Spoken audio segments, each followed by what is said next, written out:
Hey everybody, Hoople's Cat here. Gonna do a little unboxing video, very quick one on Apocabox, August 2017.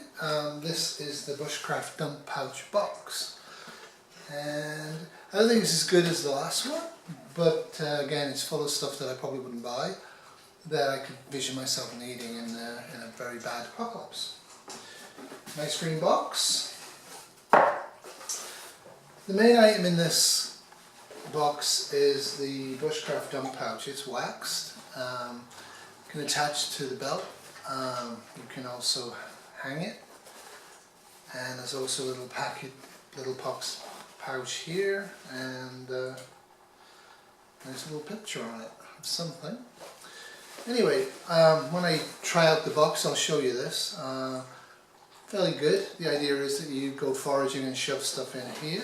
So they already did a kind of a man purse forager bag, so this is kind of more the rugged one, and it's waxed, and it seems to be well made. It is single stitched. I would have liked to have seen this double stitched, but money's money, right? The next one is this very strange thing. This is a bison bone feather with a little tiny little hole in there. Creek Steward suggests that we figure out what we can use it for. Gave us a few suggestions about things we can use for, like removing fat from hide and using it as a thimble, I guess. I guess you could use it as an ornament. I personally wouldn't. Not really sure I'd ever buy this, not really ever sure if I'd use it, but interesting. The next one is beeswax. So I guess the intent for this is to use this both for the knife that's included in here and also for the pouch to reapply wax. I guess you'd have to melt it and partially smear it on.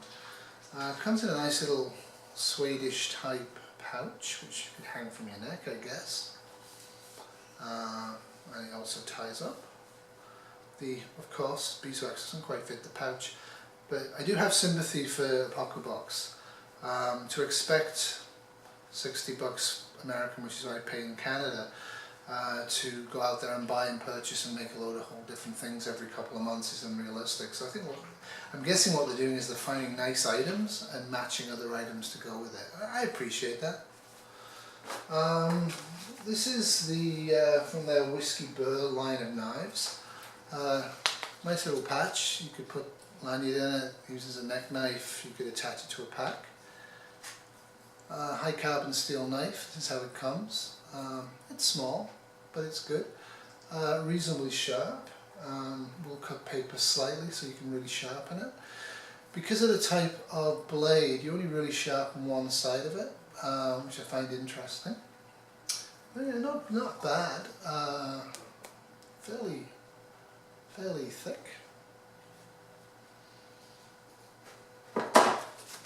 Pushing a line of products, I guess Reptile Sharpstone products.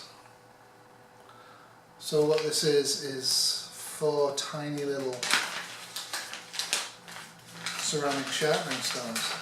Kind of like the idea behind the tiny, almost useless ferro rods that you can put on your shoelaces.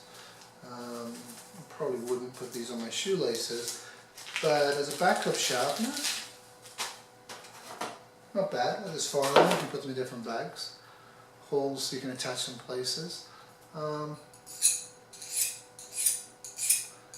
It works okay in a pinch, better than nothing, and it would sharpen a knife in the wild if you had nothing else. So you could easily put that, it's very light, into an Altoids tin if you use them, which I don't. What else do we have in the box? This I really like. This is something, if I saw this online for $20, I'd probably buy it. It's 150 foot of nylon tarry cord, and inside this there are 20 hooks. And it's a trot line, so you can put it out and put 20 hooks down, you can put 1 hook down, lots of different ways you can use this. And I thought this was a really good idea. And I'm grateful to get this. So the knife and the sharpening ceramics and the trot line I'm happy with. The bag's okay. So that's kind of a cool thing.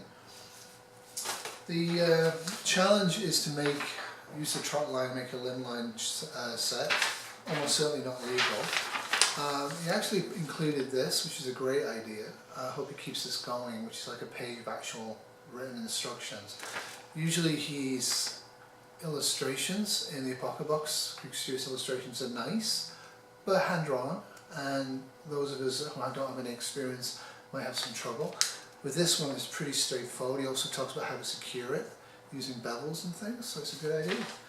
So, oh yeah, this is not named, but there's another little free cotton bag, and it's also going to be useful for putting a few acorns in or whatever to get rid of the tannin in a stream, or whatever else you want to use the bag for. So again, not junk, and it also tights cord, which is good. And to round it out, he put a few things in, something useful for me, advertising the range of knives, but also telling me clearly how to look after them, and also how to look after the sheath, which is something I appreciated, and how to sharpen it properly. So yeah, I kind of am pleased with that. Haven't looked this up yet. This was included as well. For those who crave knowledge by Creek Stew, survivalskillofthemonth.com. So I have no idea what that is. If you guys want to look that up, you can, I guess. I'm not sure if you have to be subscribed or not. So survival skill of the month.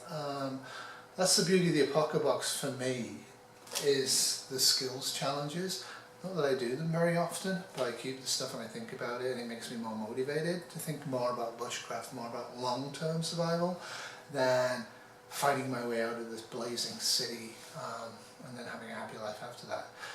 Apocabox definitively is about finding food, finding shelter, and maintaining it in a long-term period of time.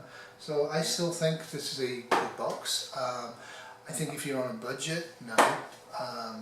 $60 Canadian every 2 months is money, right?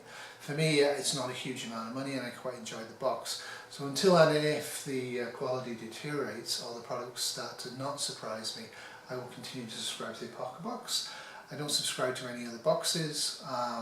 The ones I've seen online look absolute garbage to me. But again, each to their own. What appeals to me would not appeal to you, and vice versa. Anyway, hope this helps, and I will use a few bits and pieces of this when I get a chance. Unfortunately, my girlfriend broke her foot in Lunenburg when she fell over, and because she decided to go running and do yoga for 8 days afterwards, she didn't realise it till she was on nights. So currently she's in the Sunnybrook Toronto Hospital Fracture Clinic, and will probably not working for 8 weeks or so, which will be interesting because I don't drive and the dogs don't like walking. So that's all from me, and au revoir from me, and au revoir from Mr. Bear, and of course Becky. Bye.